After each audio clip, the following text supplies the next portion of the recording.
রাজ্যের পরিস্থিতির দিকে নজর রাখতেই হবে, তার কারণ লাগাতার বৃষ্টি, টানা বৃষ্টিতে বিভিন্ন জায়গায় জল জমেছে এবং তার উপরে ডিভিসি জল ছাড়ছে। আচ্ছা, ডিভিসি জল ছাড়ছে, রাজ্যের সঙ্গে কথা বলে তারপরে কি ডিভিসি জল ছাড়ছে? না না, ডিভিসি কে কড়া বার্তা, রাজ্যের সঙ্গে কথা বলেই জল ছাড়তে হবে, কড়া বার্তা দিচ্ছে নবান্ন। ইচ্ছে মতো জল ছাড়া যাবে না, সেচ দপ্তরের সঙ্গে কথা বলে জল ছাড়তে হবে। দুর্যোগ নিয়ে আজকের এই বৈঠক ছিল, সেই বৈঠকের বিষয়ে জানবো। আমার সঙ্গে নবান্ন থেকে রয়েছেন প্রতিনিধি আমার সঙ্গে আবির রয়েছেন। আবির, কি আমার কথা শুনতে পাচ্ছ? সম্ভবত আবির আমার কথা শুনতে পাচ্ছে না, আবিরের সঙ্গে পরবর্তীতে কথা বলবো। আবির আমার কথা শুনতে পাচ্ছে না। আপনাদের জানিয়ে রাখতে চাইবো, গুরুত্বপূর্ণ বৈঠক ছিল আজ, জরুরি বৈঠক। সেই বৈঠকে ডিভিসির চেয়ারম্যানও ছিলেন এবং ডিভিসির চেয়ারম্যানকে রাজ্যের মুখ্য সচিবের বার্তা,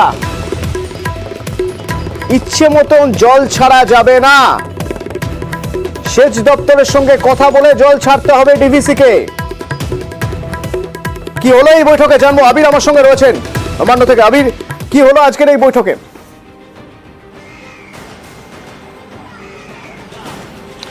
দেখো, যে পরিস্থিতি তৈরি হয়েছে সে পরিস্থিতির জন্য প্রশাসনের তরফ থেকে ডিভিসির যে ভূমিকা, সেই ভূমিকার নিন্দা করা হচ্ছে এবং বারবার ধরে তাদের বক্তব্য যে ডিভিসিকে বিভিন্ন সময় ধরে জানানো হয় যে যখন জল ছাড়বেন সেই জল ছাড়ার পরিমাণ এবং সময়, কোথা থেকে জল ছাড়া হচ্ছে, সেই কারণে যেন বিস্তারিত তথ্য দেওয়া হয়।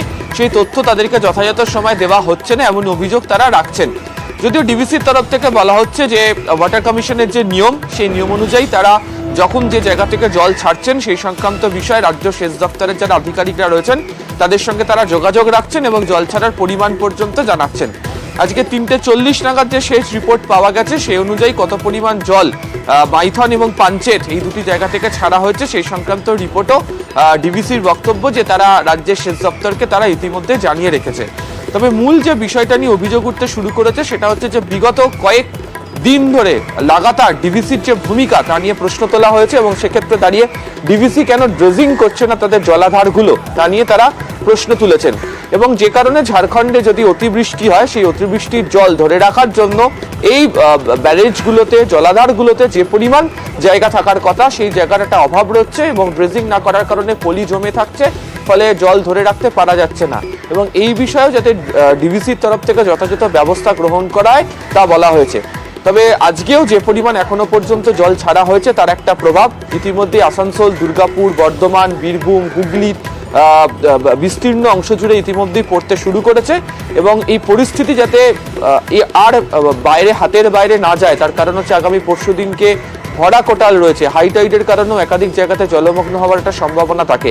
সেই কারণেই যাতে মিনিট টু মিনিট আপডেট ডিভিসির তরফ থেকে রাজ্য সরকারকে, রাজ্যের সেচ দপ্তরকে দিয়ে রাখা হয়, সেই সংক্রান্তই বার্তা এদিনের বৈঠক থেকে দিয়ে রাখা হয়েছে ডিভিসিকে রাজ্য সরকারের তরফ থেকে।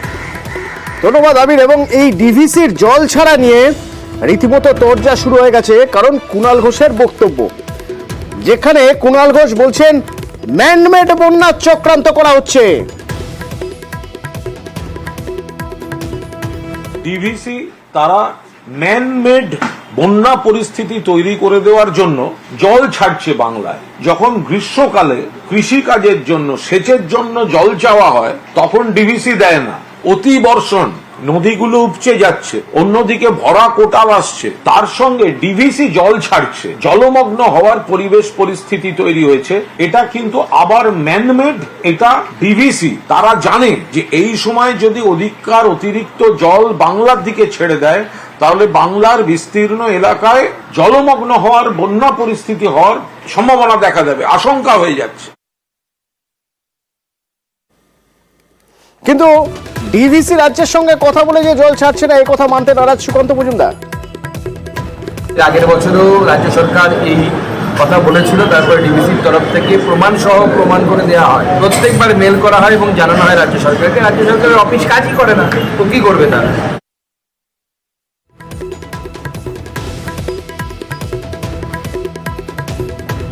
জল ছাড়ছে ডিভিসি এবং এরপরেও জল ছাড়বে, ভয়ানক পরিমাণে জল ছাড়ার ফলে পরিস্থিতি খারাপ হবে এবং এই যে জল ছাড়া হচ্ছে রাজ্যের সঙ্গে আলোচনা না করে মুখ্যমন্ত্রীর মুখ্য উপদেষ্টা আলাপন বন্দ্যোপাধ্যায় সে কথাই বলছেন। দক্ষিণবঙ্গের বাঁকুড়া, পুরুলিয়া, পশ্চিম বর্ধমান, পূর্ব বর্ধমান, বীরভূম এই সকল জেলায় বিপুলভাবে বৃষ্টি পড়ছে এবং ডিভিসিও রাজ্য সরকারকে কিছু না জানিয়ে একতরফা ভাবে বিগত 48 ঘন্টা ধরে প্রচুর জল ছাড়ছেন। আগামী 5-6 তারিখে হাই টাইড বিশেষত হুগলি, হাওড়া, খানাকুল, গোঘাট, উদয়নারায়ণপুর, আমতা প্রভৃতি অঞ্চলকে এই ডিভিসির জল ছাড়ার সঙ্গে মিলিয়ে প্লাবিত করতে পারে বলে আশঙ্কা। ডিভিসি ড্যাম থেকে আরো 1 লক্ষ কিউসেক জল ছাড়া হবে, যেটা পশ্চিমবঙ্গের মানুষের জন্য ঘোর বিপজ্জনক হবে বলে রাজ্য সরকারের আশঙ্কা। এই জল ছাড়ার ব্যাপারে রাজ্য সরকারের সঙ্গে কোনরূপ আলোচনা হয়নি। রাজ্য সরকার ডিভিসি কর্তৃপক্ষকে অনুরোধ করেছেন এই বিপুল পরিমাণ জল আলোচনা ব্যতিরেকে সহসা এবং একতরফা যেন ছাড়া না হয়, কিভাবে স্ট্যাগার্ড ম্যানারে এটাকে নেভিগেট করা যায় সেই চেষ্টা চলছে। এবং ইতিমধ্যে ডিভিসি থেকে যে পরিমাণ জল ছাড়া হয়েছে তাতেই রাজ্যের বিভিন্ন জায়গায় চাষের জমি জলমগ্ন হয়ে গেছে, বেশ কিছু জায়গায় মানুষ জলবন্দী হয়ে গেছেন। কতটা জল ছাড়া হলো এখনো পর্যন্ত ডিভিসি থেকে? অর্পণ রয়েছেন আমার সঙ্গে, বলতে পারবেন অর্পণ কতটা জল ছাড়া হলো এবং আজ আর কতটা জল ছাড়া হবে কি জানতে পারছি বিভিন্ন জায়গা থেকে, অর্থাৎ মাইথন থেকে, পাঞ্চেত থেকে, তেনুঘাট থেকে কতটা জল ছাড়া হয়েছে? দেখো, মাইথন এবং পাঞ্চেত জলাধার থেকে কিন্তু ধাপে ধাপে জল ছাড়া হয়েছে এবং 1 লক্ষ কিউসেক জল ছাড়া হয় এবং দুর্গাপুর যে দামোদর রয়েছে সেখান থেকে কিন্তু ব্যারেজ থেকে কিন্তু প্রায় 65,000 কিউসেক জল ছাড়া হয়েছে এবং ধাপে ধাপে এই জল ছাড়ার পরিমাণ কিন্তু বাড়বে যেটা জানা যাচ্ছে। এবং মাইথন এবং পাঞ্চেত জলাধার থেকে ধীরে ধীরে জল ছাড়ার পরিমাণ যতটা বাড়বে এবং দুর্গাপুর ব্যারেজ থেকে কিন্তু এই জল ছাড়ার পরিমাণ কিন্তু অনেকটাই বাড়বে, অর্থাৎ নিম্ন দামোদরের বেশ কয়েকটি জেলা প্লাবিত হওয়ার আশঙ্কা রয়েছে, যেমন হাওড়া, হুগলি, বর্ধমান এবং বাঁকুড়ার একাংশ প্লাবিত হওয়ার সম্ভাবনা রয়েছে। কারণ জল ছাড়ার পরিমাণ যদি বাড়ে তাহলে এই এলাকাগুলি যে বেশ কয়েকটি যে জেলা রয়েছে সেই জেলা কিন্তু প্লাবিত হওয়ার আশঙ্কা রয়েছে, যদিও এখনো পর্যন্ত বিপদ সীমার মধ্যেই রয়েছে এবং পার্শ্ববর্তী এলাকায় কিন্তু প্রশাসনের পক্ষ থেকে কিন্তু তারা নজরদারি চালাচ্ছেন এবং যারা রয়েছেন নিম্ন দামোদরে বসবাসকারী মানুষ তাদেরকে কিন্তু অন্যত্র সরিয়ে নিয়ে যাওয়া হচ্ছে এবং সতর্ক করা হচ্ছে। ধন্যবাদ। এবং ডিভিসি আরো বেশি জল ছাড়তে বাধ্য হবে, ডিভিসি আরো বেশি জল ছাড়বে। তার কারণ আবহাওয়ার পূর্বাভাস বলছে যে নিম্নচাপ ছিল সেই নিম্নচাপ ঝাড়খণ্ডের দিকে সরে গেছে, অর্থাৎ ঝাড়খণ্ডে ভারী থেকে অতি ভারী বৃষ্টি হবে, আর হলে ডিভিসি কে জল ছাড়তে হবে। বাংলার জন্য জোড়া বিপদ বলা যেতে পারে।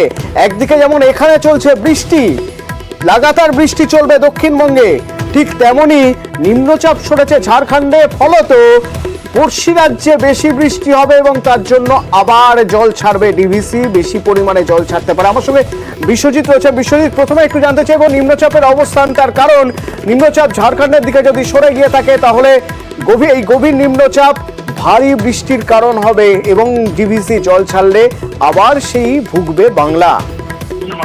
একদমই, অর্থাৎ যে নিম্নচাপ গাঙ্গেয় পশ্চিমবঙ্গ ও ঝাড়খণ্ড লাগোয়া এলাকায় ছিল সেই নিম্নচাপ একেবারে উত্তর ঝাড়খণ্ড ও দক্ষিণ বিহার সংলগ্ন এলাকাতে এই মুহূর্তে অবস্থান করছে। কাজেই ঝাড়খণ্ড থেকে আরো সরে যাবে এবং এই মুহূর্তে ঝাড়খণ্ডের বিভিন্ন জায়গায় গত 24 ঘন্টাতেও ভারী বৃষ্টি হয়েছে, অতি ভারী বৃষ্টি হচ্ছে, আরো প্রায় 12 ঘন্টা মতন এই রেস্ট থাকবে এবং তারপর আরো ক্রমশ সরে যাবে, অর্থাৎ বাংলা থেকে ক্রমশ সরে যাচ্ছে। আর তার ফলে এই দক্ষিণবঙ্গে যে প্রভাব সেই প্রভাব অনেকটা কম এই মুহূর্তে।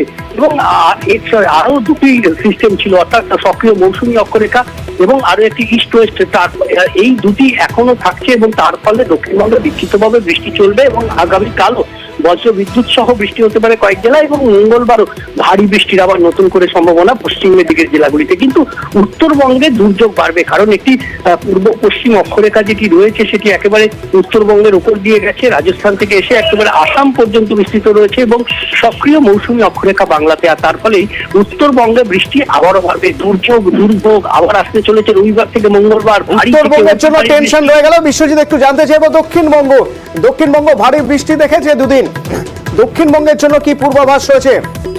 দক্ষিণবঙ্গে যে বৃষ্টিটা হয়ে গেছে আর নতুন করে ভারী বৃষ্টির এই মুহূর্তে অর্থাৎ আগামী 24 থেকে 48 ঘন্টার মধ্যে সেভাবে কোনো সম্ভাবনা নেই। তবে বিক্ষিপ্তভাবে বৃষ্টি চলবে, যেহেতু এখনো নিম্নচাপ বা গভীর নিম্নচাপটি ক্রমশ ঝাড়খণ্ডের দিকে সরে গেছে, এটি বিহার হয়ে উত্তরপ্রদেশের দিকে যাবে, ক্রমশ দূরে সরে যাবে। কিন্তু আরো দুটি সিস্টেম, যেটি পূর্ব পশ্চিম অক্ষরেখা, সেটিও বাংলার ওপর দিয়ে রয়েছে, এবং আরো একটি সক্রিয় মৌসুমী অক্ষরেখা, সেটি একেবারে বাঁকুড়া থেকে ক্যানিং এর উপর দিয়ে বঙ্গোপসাগর পর্যন্ত বিস্তৃত। কাজে এই দুই অক্ষরেখার প্রভাবে বৃষ্টি চলবে, তবে হালকা থেকে মাঝারি, অর্থাৎ আজ যে বৃষ্টি হচ্ছে আগামীকাল আরো একটু কমবে। তবে সোম মঙ্গলবার আবারও পশ্চিমের জেলাগুলিতে ভারী বৃষ্টির সম্ভাবনা থাকছে। পুরুলিয়া, পশ্চিম বর্ধমান, বীরভূম এই জেলাগুলিতে ঝাড়খণ্ডের দিকে সরছে, যেমন তুমি বলছিলে বিশ্বজিৎ, ধন্যবাদ।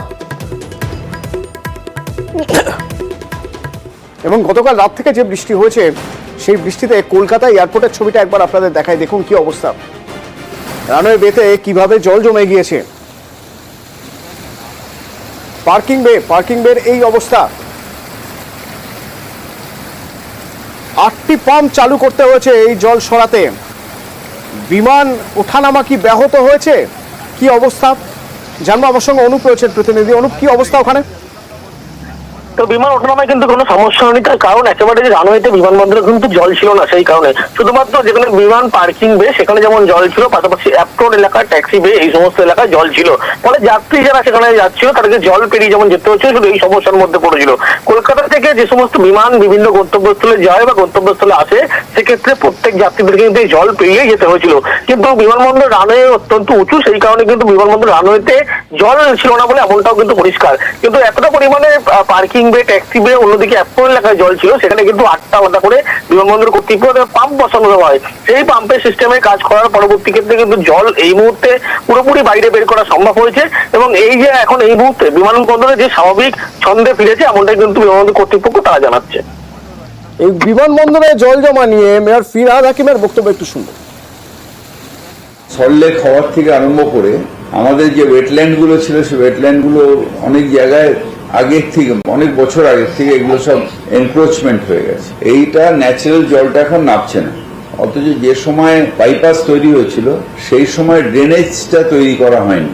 এখন আমরা কলকাতা কর্পোরেশনের হাতে টোটাল বাইপাসটা নিয়ে আমরা একটা কম্প্রিহেন্সিভ প্ল্যান করছি, যেখানে ইউটিলিটি জন্য আলাদা টানেল থাকবে, মেকানিক্যাল ম্যাস্টিক দিয়ে বাইপাসটা পুরো তৈরি করা হবে। শীতের সময় কাজটা শুরু হবে। এদিকে বাইপাস শুধু কেন, ভিআইপি রোডেরও একাংশ জল জমে যায়। গতকাল রাত ভোর বৃষ্টি, আজ সকাল থেকে ভারী বৃষ্টি, তাতে সেক্টর 5ও জলমগ্ন হয়ে যায়।